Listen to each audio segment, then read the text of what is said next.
सुप्रभात बच्चों। आज हम वसंत का एक अध्याय 15वां अध्याय नीलकंठ पढ़ेंगे।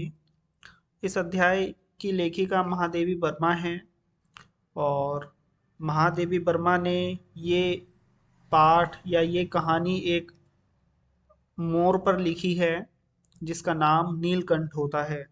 एक बार क्या हुआ था कि लेखिका किसी अतिथि को छोड़कर स्टेशन से घर वापस आ रही थी और पास में ही एक चिड़िया वाले की दुकान के निकट के पास पहुंचकर उन्होंने ड्राइवर को रुकने का संकेत दिया और रुककर वहां दो छोटे मोर के बच्चों को उन्होंने देखा और मोर के बच्चे उन्होंने खरीद लिए। धीरे धीरे मोर के बच्चों को पालने में उनको कुछ परेशानियां भी हुई, जैसे कि वो उनका कमरा गंदा करने लगे और धीरे धीरे वो बड़े हो गए और मोर के सिर की कलगी बड़ी घनी और चमकीली हो गई। चोंच टेढ़ी और तेज हो गई तथा गोल आंखों में नीली आभा चमकने लगी। नीली गर्दन पर धूप छाही तरंगे उठती गिरती प्रतीत होती थीं। मोरनी का विकास तो उसकी तरह चमत्कारिक नहीं हुआ, लेकिन लंबी धूप छाही गर्दन, चंचल कलगी और पंखों की श्याम श्वेत पत्र लेखा उसे मोर की उपयुक्त संगिनी प्रमाणित कर रही थी। मोर की गर्दन नीली होने के कारण लेखिका ने उसे नीलकंठ नाम दिया तथा मोरनी को सदा उसके आगे पीछे घूमते रहने के कारण राधा नाम दिया। आप सभी पढ़ इस कहानी को पढ़िएगा और ये कहानी बहुत अच्छी लगेगी आपको।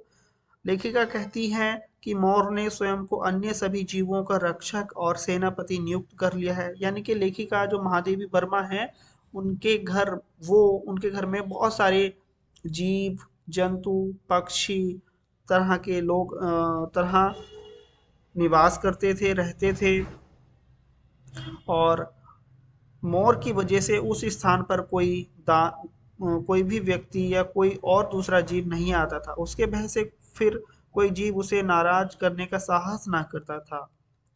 मोर का उन जीवों के प्रति प्रेम भी असाधारण था। एक दिन एक सांप ने जाली के अंदर पहुंचकर एक शिशु खरगोश को मुंह में दबा लिया। खरगोश की चींची को दूर झूले पर सो रहे नीलकंठ ने सुना। वह एक झटके में नीचे पहुंच गया और चोंच से मार मार कर सांप को अधमरा कर दिया। वहां सबके पहुंचने तक नीलकंठ सांप के टुकड़े कर चुका था। और लेखिका कहती हैं कि मोर के रूप में और स्वभाव को देखकर यह समझ आता है कि कार्तिकेय ने उसे अपने वाहन के रूप में क्यों चुना होगा। आप जानते हैं मोर एक कलाप्रिय वीर पक्षी है, परंतु हिंसक नहीं है। वसंत आगमन पर मेघों की सांवली छाया में अपने इंद्रधनुषी पंख फैलाकर नीलकंठ एक सहजात लय ताल में नाचता रहता है। राधा उसके समान तो नृत्य नहीं कर पाती थी, परंतु उसकी गतिविधियों में भी एक पूरक ताल परिचय मिलता था। इसके आगे आप देखेंगे बच्चों कि राधा को आशा थी पहले की ही तरह नीलकंठ फिर लौट आएगा। अब बीच में क्या हुआ कि जो नीलकंठ मोर था वो कहीं चले गया था, लेकिन जो दूसरी मोरनी थी वो वहीं पर थी महादेवी वर्मा के पास।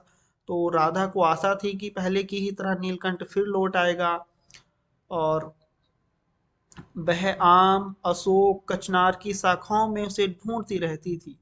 एक दिन आम की शाखा से उतरते ही लेखिका की अलिश्यन कुतिया उसके सामने पड़ गई और स्वभाववश कुब्जा ने चोंच से उस पर प्रहार किया तो कजली के दो दांत उसकी गर्दन पर लग गए। यानी कि जो कुतिया जिसका नाम कजली था, उसके दो दांत मोरनी की गर्दन पर लग गए और परिणाम स्वरूप उसकी मृत्यु हो गई। इन तीनों पक्षियों की विभिन्न प्रकृति लेखिका के विशेष महत्व रखती है।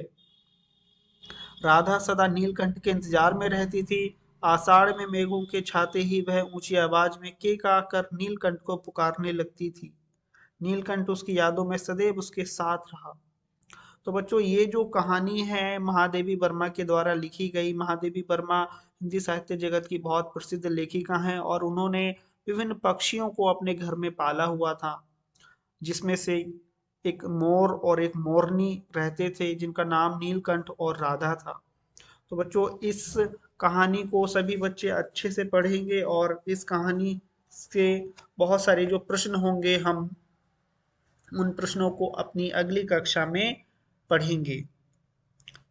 धन्यवाद।